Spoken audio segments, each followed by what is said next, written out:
to them, appeared to them, they began to plot, they began to scheme, they began to plan a lot of harm to their brother. మరి యోసేపు ఎప్పుడైతే వారికి ప్రత్యక్షమయ్యాడో మరి యోసేపు విషయంలో ఎంతో కుయుక్తి పన్ని మరి ఏదో పన్నాగం పన్నారు ఆయనకి నష్టం చేకూర్చాలని. Look as to how one little bad thought began to multiply into several actions one after the other. చూడండి, ఒక్క చిన్న తలంపు అది ఇంకా విస్తరించి ఒకదాని తర్వాత ఒకటి మరి ఆ క్రియారూపకంగా ఏ విధంగా మారింది. This is one characteristic of sin. Sin always multiplies. It always wants more and more as one does it. మరి ఇది పాపము యొక్క లక్షణం. ఇది పాపం ఎప్పుడు కూడా మరి ఇంకా ఎక్కువ ఇంకా విస్తరించేదానిగా ఉంటుంది. It's very hungry. అది ఎప్పుడు ఆకలితో ఉంటుంది. And it doesn't stop with one act. మరి ఒక్క క్రియ చేత అది ఆగిపోదు. So the attitude of harming somebody, మరి ఎవరికో హాని చేయాలి అనే వైఖరి. and then తర్వాత you know what they have done, they harmed him. తర్వాత ఆయనకు హాని తలపెట్టారు. They really wanted to kill him. నిజంగా యోసేపును చంపుదాం అనుకున్నారు. And then of course we know the story, they didn't want to kill him and then they threw him into the pit and left him. మరి మనకు ఆ కథ తెలుసు. మరి యోసేపును చంపలేదు కానీ తర్వాత గుంటలో పడేసి వదిలిపెట్టారు. Then of course they sold him away. దాని తర్వాత యోసేపును అమ్మేశారు. And then comes the other aspect. దాని తర్వాత ఇంకొక విషయం. Now to tell a story to their father. మరి ఇప్పుడు తండ్రికి ఒక కథ చెప్తున్నారు. What happened to Joseph? మరి యోసేపుకి ఏమైంది? So now another sin, they are creating a story. మరి ఇప్పుడు ఇంకొక పాపం, ఇంకొక కట్టుకథ అల్లి ఇంకొక పాపం చేస్తున్నారు. Hiding things. మరి సంగతులు దాచిపెడుతున్నారు. They thought by their smartness of a story they could cover themselves, they can protect themselves. వారు అనుకున్నారు ఏదో ఒక కట్టుకథ అల్లితే వారిని వారు భద్రం చేసుకోవచ్చు, కాపాడుకోవచ్చు అనుకున్నారు. And then other important aspect, తర్వాత ఇంకో ప్రాముఖ్యమైన విషయం, they brought the bad news to their old father. మరి వృద్ధుడైన తండ్రికి ఒక చెడు వార్తను తీసుకొచ్చారు. And what does the Bible say? Bible ఏం చెప్తుంది? Honor your father and mother. నీ తండ్రిని తల్లిని సన్మానించు అంటే. And this is what they are supposed to do. మరి ఇది వారు చేయాల్సింది. Contrary to that, దానికి విరుద్ధంగా they bring heart attack or heartache and headache to their old father. వృద్ధుడైన తండ్రికి తలనొప్పి తీసుకొస్తూ మరి ఆయనకు ఆ యొక్క గుండెపోటు తీసుకొచ్చే వారిగా ఉన్నారు. And the other aspect now, మరి ఇంకొక విషయం, when the father is weeping, మరి తండ్రి ఏడుస్తున్నప్పుడు what are these people doing? ఈ ప్రజలు ఏం చేస్తున్నారు? They also start crying. మరి వీరు కూడా ఏడవడం ప్రారంభించారు. And here comes the sin of hypocrisy. మరి ఇక్కడ వేషధారణ అనే పాపం చూస్తున్నాం. I wonder how they cried. మరి వారు ఎలా ఏడ్చుంటారో నాకు ఆశ్చర్యం అనిపిస్తుంది. They are not only murderers, వారు నరహంతకులు మాత్రమే కాదు, not only hypocrites, వారు వేషధారులు మాత్రమే కాదు, I'm sure they are also very good actors. వారు చక్కటి మరి నటులు కూడా. Good enough for movies and films. మరి సినిమాలకు మంచిగా పనికొస్తారు. So like you see, as to one little bad thought moved on in their hearts to contemplate so many sins one after the other. కాబట్టి ఇక్కడ మనం చూసేది ఏంటంటే వారి హృదయంలో ఒక చిన్న చెడు ఆలోచన వచ్చి దాని తర్వాత ఒకదాని తర్వాత ఒక హాని తలపెడుతూ వచ్చారు. But Joseph knew. అయితే యోసేపు ఎరిగి ఉన్నాడు. He must be with God. ఆయన దేవునితో ఉండాలి. Not just physically but also emotionally. ఏదో భౌతికంగా మాత్రమే కాదు, భావోద్రేకంలో కూడా దేవునితోనే ఉండాలి. Spiritually, ఆత్మీయంగా కూడా. And that was a major decision that some has to take. కాబట్టి ఇలాంటి ప్రాముఖ్యమైన తీర్మానము మరి కొంతమంది తీసుకోవాలి. When things go like that, మరి సంగతులు ఆ విధంగా జరిగినప్పుడు, when things are not going positive for me, మరి సంగతులు అనుకూలంగా నాకు జరగనప్పుడు, just for the reason that I am with God and the rest of the world is against me, మరి నేను దేవునితో ఉన్న కారణాన్ని బట్టి లోకమంతా నాకు విరుద్ధంగా ఉంది, what will I do?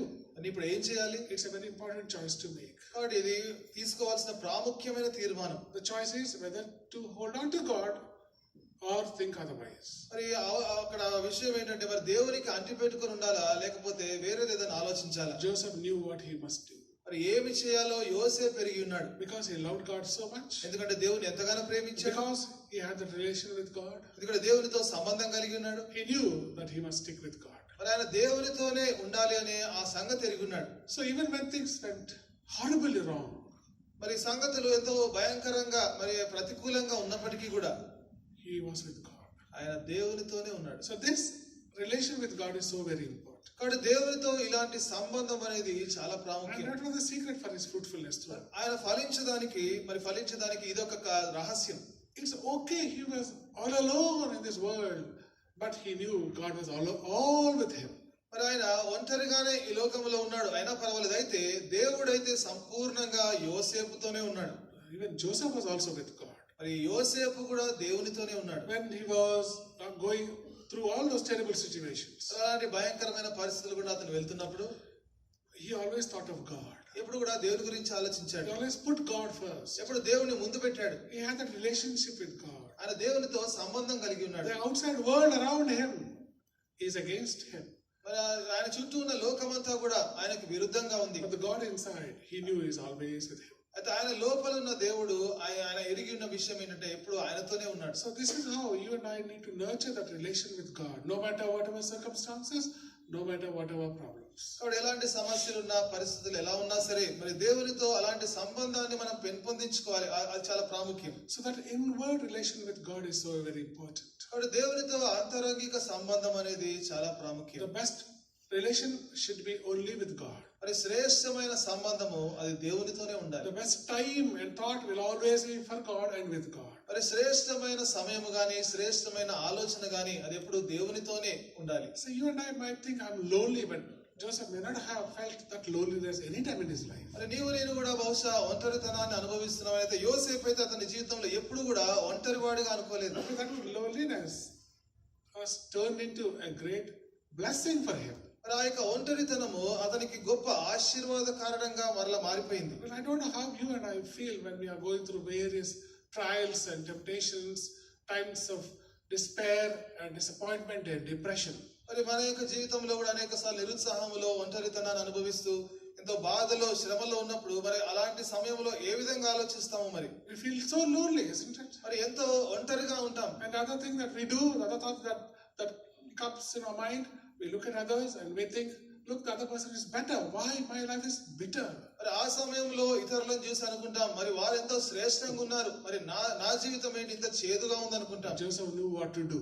అయితే యోసేపుకు ఏం చేయాలో తెలుసు. So that relation with God was constant in his life. కాబట్టి ఆ యొక్క సంబంధము యోసేపు జీవితంలో అతను ఎడతెగక కలిగి ఉన్నాడు. Then the other important step for fruitfulness, మరి ఫలించేదానికి మరొక ప్రాముఖ్యమైన మెట్టు, as we are talking about the inner relation with God, మరి దేవునితో ఆంతరంగిక సంబంధం గురించి మనం Joseph faces మాట్లాడుకుందాం. a terrible temptation. యోసేపు ఎంతో భయంకరమైన శోధనను ఎదుర్కొన్నాడు. And had he compromised, life would have been very different and smooth and comfortable for him. ఒకవేళ ఆ సమయంలో అతను రాజీ పడిపోయి ఉంటే ఎంతో సౌఖ్యంగా, ఎంతో చక్కగా అతని యొక్క జీవితం ఉండేది. But he knew that God was seeing him.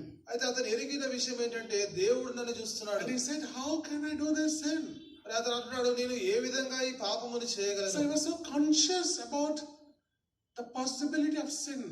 కాబట్టి పాపము చేసే అవకాశం ఉంది అనే ఒక అవగాహన కలిగి ఉన్నాడు. And he is mindful about it. దాని గురించి పట్టించుకుంటున్నాడు. And he was careful about it. దాని గురించి జాగ్రత్త పడ్డాడు. And more so, he knew that God is watching every part, every thought, every step, every moment of his life. అతని జీవితంలో ప్రతి ఆలోచన, ప్రతి మాట, ప్రతి అడుగు కూడా దేవుడు గమనిస్తున్నాడు అనే విషయం ఎరిగి ఉన్నాడు. And with that thought, he conducted his life. But ఆ ఆలోచన కలిగి తన జీవితాన్ని తను నడిపించుకున్నాడు. God is watching, so I should be aware, I should be watchful.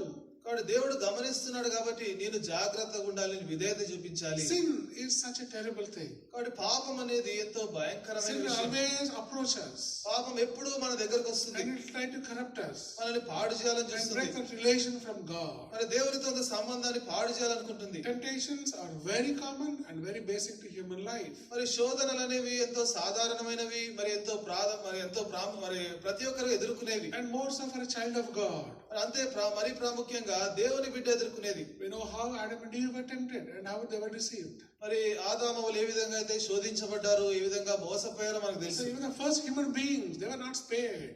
మరి మొదటి మానవులను కూడా వారు కూడా వదిలిపెట్టబడలేదు. So every person born in this world will have temptations. మరి లోకంలో జన్మించిన ప్రతి ఒక్కరు కూడా శోధన కలిగి ఉంటారు. And I want you to look at how Satan deceived Eve and Adam. మరి సాతానుడు ఆదామవులను ఏ విధంగా మోసం చేశాడో మీరు చూడండి. In three aspects we see Adam and Eve deceived by Satan. మరి మూడు విషయాలు ఆదామవులను మరి ఆ యొక్క సాతానుడు మోసం చేశాడు. The first thing is about God's precepts.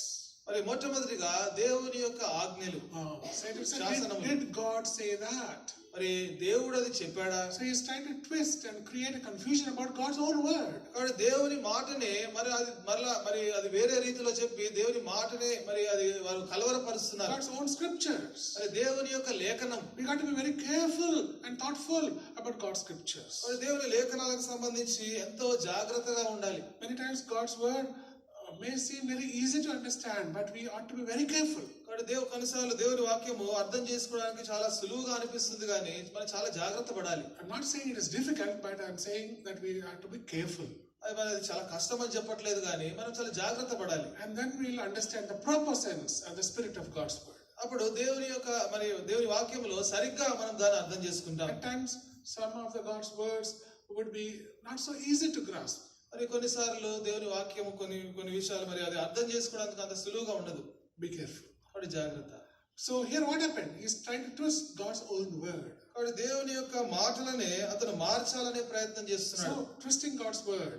మరి దేవుని యొక్క మాటను మార్చడం. So Satan will try to confuse us about God's precepts. కాబట్టి దేవుని యొక్క శాసనముల విషయంలో మరి సాతానుడు మనకి కలవరం పుట్టించాలనుకుంటాడు. Secondly, రెండోది Satan tries to confuse about God's purpose. మరి దేవుని యొక్క ఉద్దేశాన్ని సాతానుడు మరి మనల్ని కలతపరచాలనుకుంటాడు. Your eyes will be open. మరి నీ నేత్రాలు తెరవబడతాయి. So he's talking about something which God has never spoken. మరి దేవుడు ఏదైతే మాట్లాడలేదో దాని గురించి He's మాట్లాడుతున్నాడు. talking about a new purpose. మరి కొత్త ఉద్దేశం గురించి That you మాట్లాడుతున్నాడు. will be better people, you are different people. మరి ఇంకా వేరైన ప్రజలుగా శ్రేష్టమైన వారు ఉంటారు అంటున్నాడు. You will see something new than what you haven't seen. మరి మీరు ఏదైతే చూడలేదో ఏదో కొత్త విషయాన్ని చూస్తారంటున్నాడు. Your eyes will be open. మీ నేత్రాలు తెరవబడతాయి. So that was another deception. మరి అది మరొక మోసం. And thirdly, మూడోది you will not die. మీరు చనిపోరు.